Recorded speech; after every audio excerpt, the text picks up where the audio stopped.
दोस्तों नमस्कार। मैं विकास मिश्रा प्रयागराज आपके सामने संस्कृत भाषा का सांस्कृतिक महत्व असाइनमेंट लेकर आए हैं, जो कि वाराणसी विश्वविद्यालय या उससे संबद्ध कॉलेजों में आपको काम आएगा। संस्कृत भाषा का सांस्कृतिक महत्व व अन्य भाषाओं से संबंध। उत्तर है, संस्कृत भाषा का सांस्कृतिक महत्व को समझने से पूर्व संस्कृत एवं भाषा इन दोनों शब्दों की व्युत्पत्ति को समझते हैं।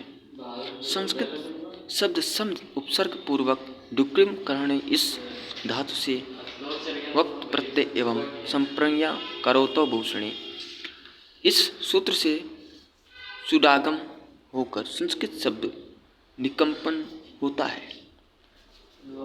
संस्कारोतिति संस्कृतम अर्थात जो संस्कारित करे या परिष्कृत करे, अथवा संस्कृत मिति संस्कृतम अर्थात जो संस्कारित परिमार्जित या परिष्कृत की हुई है वह संस्कृत है। भाषा शब्द संस्कृत की भारत दीप्तो इस धातु से निष्पन्न हुआ है, जिसका अर्थ है प्रकाश करना, विचारों का प्रकाशन। भाषा के माध्यम से कोई व्यक्ति अपने भावों एवं विचारों को प्रकट कर सकता है एवं दूसरों के भावों विचारों को स्वयं समझ सकता है। भाषा को यदि संक्षेप में कहें तो हम कह सकते हैं कि भाषा के विचारों की अभिव्यक्ति का सशक्त माध्यम है। विश्व में लगभग 700 भाषाएं बोली जाती हैं, जिनमें विश्व की सबसे प्राचीनतम भाषा संस्कृत से प्रभावित है। इसलिए संस्कृत को समस्त भाषाओं की जननी कहा गया है। महाकवि दंडी ने स्वविरचित ग्रंथ काव्य दर्शन में संस्कृत भाषा को संदर्भ लिखा है। संस्कृतम नाम दैवी वाक् अन्याख्याता महर्षि, अर्थात महर्षियों ने संस्कृत भाषा को देववाणी कहा है। संस्कृत भाषा विश्व की प्राचीनतम भाषा होते हुए आज भी जीवित है। संस्कृत भाषा दर्शन विज्ञान, चिकित्सा शास्त्र, भूगोल, खगोल, ज्योतिष, अर्थशास्त्र, समाजशास्त्र, राजनीतिक शास्त्र, तर्कशास्त्र आदि दृष्टियों से समृद्ध होने के साथ लोगों के व्यवहार का भी माध्यम रही है। प्राचीन ग्रंथों के कतिपय उदाहरणों से ज्ञात हो ही है कि उस समय के लोग शुद्ध व स्पष्ट बोलते थे।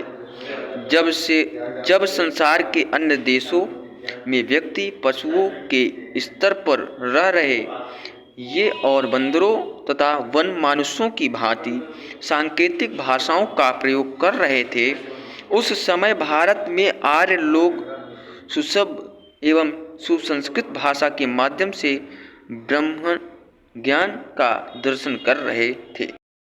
भारतीय संस्कृति संस्कृत भाषा में निहित है।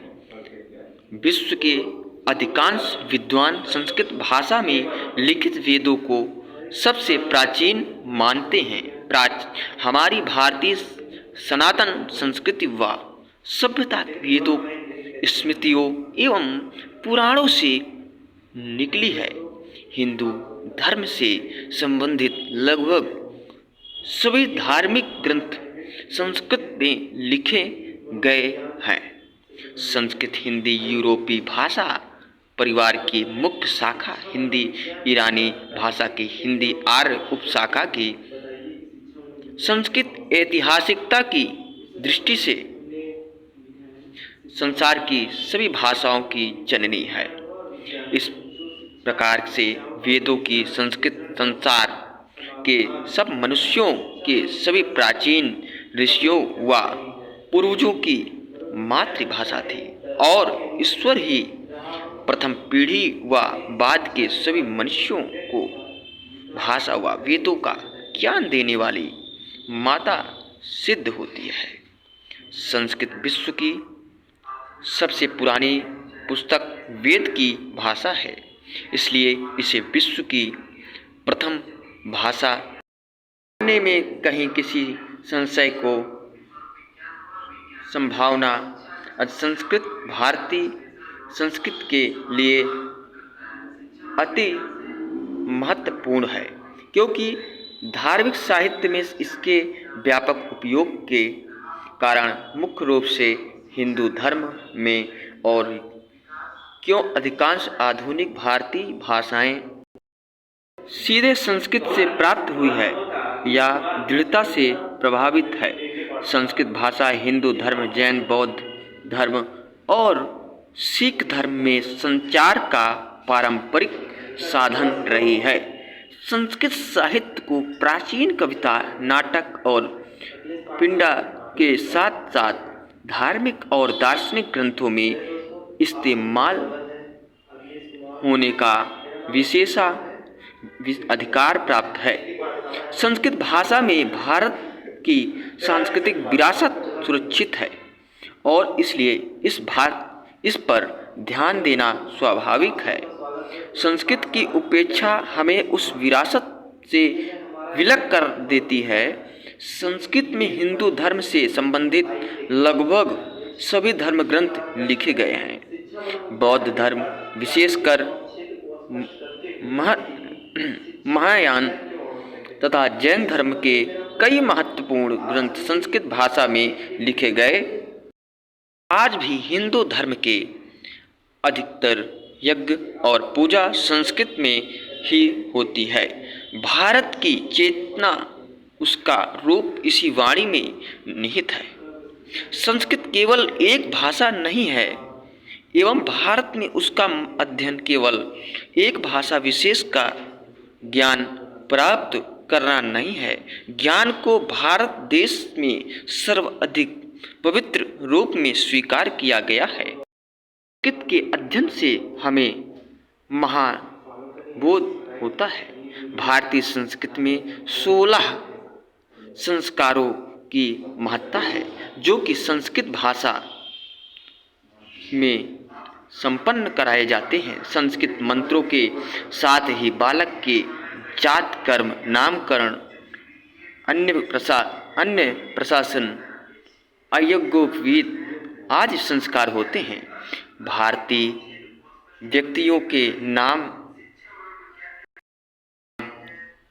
डी, मेरी, जोन्स, चार्ल्स जैसे निरर्थक शब्दों के रूप में न होकर सदा सार्थक शब्दों में होते हैं। हम किसी को प्रमाण करते समय केवल प्रातः, दोपहर, अपराह्न, शाम या रात्रि, गुड मॉर्निंग, नून, आफ्टरनून, इवनिंग, नाइट केवल शुभ होने की ही बात नहीं करते, वरन प्रातः, दोपहर आदि के को भी जय श्री राम जी, राम राम, सीताराम आदि शब्द कहकर स्मरण करते हैं। हम स्पष्ट रूप से अपने से बड़े के समक्ष पहुँचने पर नमस्कार या प्रणाम करते हैं, जिसका अर्थ ही झुकना है। अर्थात हम अपने से बड़े के गौरव के समक्ष अपना शीश झुकाते हैं। हमारे आशीर्वाद भी सार्थक हैं। आयुष्मान भव, सौभाग्यशाली भव आदि कहकर अभिवादन कर एवं आशीर्वाद दोनों को सफल कर देते हैं। हम अपने से बड़े को उच्च आसन देते हैं। अतिथि सत्कार, सामान्य वार्तालाप आदि सभी में हमारी सांस्कृतिक परंपराएं शास्त्रीय आदेशों से नियंत्रित है। भारतीय समाज में जीवन शास्त्रीय मर्यादाओं से नियंत्रित है। आजकल किशोर प्रायः शिष्टाचार के नियमों की अवहेलना करते हुए दिखाई पड़ते हैं। इसका प्रमुख कारण यह है कि वे संस्कृत भाषा से परिचित नहीं। भाषा और संस्कृति का बड़ा घनिष्ठ संबंध होता है। अंग्रेजी के जन्म स्थान इंग्लैंड की जलवायु बड़ी सर्द है, अतः वहाँ पर अतिथि का गर्म स्वागत वार्म वेलकम किया जाता है और उनके यहाँ शीत कोल्ड शब्द अनादर का द्योतक है। हमारे यहाँ की संस्कृति में शीतल से अतिथि का स्वागत किया जाता है। इस प्रकार की भिन्नता होने के कारण अंग्रेजी में हमारा जो चिंतन चलता है वह भारतीय संस्कृति के विपरीत पड़ जाता है। भारतीय संस्कृति के विषय में भी सामान्य युवक के मस्तिष्क में कुछ भ्रम विद्यमान रहता है। सामाजिक जीवन की शैली को हम संस्कृति के नाम से पुकारते हैं। आज भारतीय समाज की जो जीवन पद्धति है, उसके जो आदर्श हैं, उसके जो मूल्य हैं, सभी भारतीय नहीं हैं। इसीलिए तो कभी कभी भारतीय संस्कृति के पुनरुद्धार की बात कही जाती है। सभ्यता का विकास होता रहता है, किंतु संस्कृति के विषय में सभ्यता के परिवर्तन वाली बात पूर्णतः लागू नहीं होती। संस्कृति में भी परिवर्तन होता है, किंतु प्रायः ब्रह्म कलेवर में ही संस्कृति की आत्मा अधिकतर निर्विकार बनी रहती है। जिस राष्ट्र ने अपनी संस्कृति की इस अजर अमर आत्मा को नहीं पहचाना, वह राष्ट्र अपना अस्तित्व ही खो बैठता है। कुछ आधुनिक राजनैतिक नेता, समाजशास्त्री एवं तथा कथित शिक्षा शास्त्री यह कहते हुए सुनाई पड़ते हैं कि आधुनिक युग में समाजवादी एवं साम्यवादी विचारधारा को ही अपनाना चाहिए, क्योंकि समाजवाद स्वर्ग ला देगा और हमारा लक्ष्य पृथ्वी पर स्वर्ग को लाना ही तो है। समाजवाद से संस्कृत भाषा या संस्कृति का कोई विरोध नहीं, किंतु इसकी आड़ में संस्कृति पर कुठाराघात उचित नहीं है। ऐसे स्वयंभू विद्वानों को लेनिन की यह बात याद रखनी चाहिए कि समाज आपको स्वर्ग तक पहुंचा देगा, किंतु बिना संस्कृति के आप उसमें प्रवेश नहीं कर सकेंगे। भारतीय संस्कृति की आत्मा को जो विद्वान अंग्रेजी के माध्यम से पहचान कर चलते हैं, वे प्रायः भूलकर हैं। प्रसिद्ध आंग्ल कवि मिल्टन ने अपनी कविताओं में आगरा, लाहौर जैसे नगरों के वैभवों का वर्णन किया, किंतु यह वर्णन पूर्ण रूप से सही नहीं है।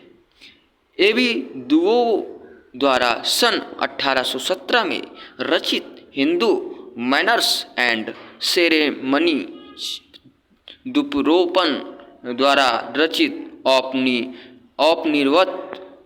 उपनिषद का लैटिन अनुवाद सन 1875 में प्रकाशित